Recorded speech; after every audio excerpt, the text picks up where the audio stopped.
helping her. The next day her father came in and wanted to pay us for the work, but nobody wanted to take any money. He said that she was struggling to raise 2 children on her own. He said she had been working 2 jobs but was still barely getting by. He thanked us and we became their family mechanics, and he referred all of his friends to our shop. We all felt so good about helping her that we decided to do more. We went to the owner of the shop and told him that we wanted to do something and we needed his help. We wanted him to put up some money, and we would put up some money and our time and labor to help people who couldn't afford to repair their cars. He didn't agree right away, but we finally convinced him. We told him that it would be great for business, good word-of-mouth advertising as a shop that helped people while other shops didn't care. He liked that idea and gave us the go-ahead as long as it didn't interfere with our regular work and didn't cost him a lot of money. We all worked on commission, so our time and labor didn't cost him anything when we didn't have cars to work on. We decided to go to a few churches and talk to the preachers. We told them our idea was to offer help to people who had car problems that they couldn't afford to fix. We told them that we would help anyone as long as we had the money to do it. They all thought it was a great idea, and a couple of them already had people in mind. We told them that if people could afford to pay a little that we would accept it so we could use the money to keep going, but if they couldn't pay anything that was fine.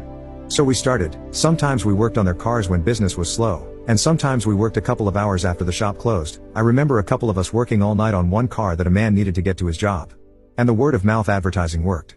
We started getting church members who heard about what we were doing and brought their cars in. They paid for the work and some donated to help us pay for parts. One church member donated an old car to us with a bad transmission. We went to a salvage yard in town and told the owner what we were doing, and he sold us a transmission at a big discount. We started getting all of our parts at a discount. We fixed everything on the car, new brakes, tires, oil change, tune-up, and made sure it was a good solid car. Then we went back to the churches to find someone who really needed a car. We found a family whose car had blown an engine and traded it for our car. Then we rebuilt the engine and did the same thing with it. We probably fixed or donated 8 to 10 cars the first year. The work we were doing made us all feel good, even the owner, who started putting up more money for the major repairs. Eventually, word reached our local newspaper about the charity work we were doing. They contacted the owner about doing a story. There was a big story in the Sunday paper about it.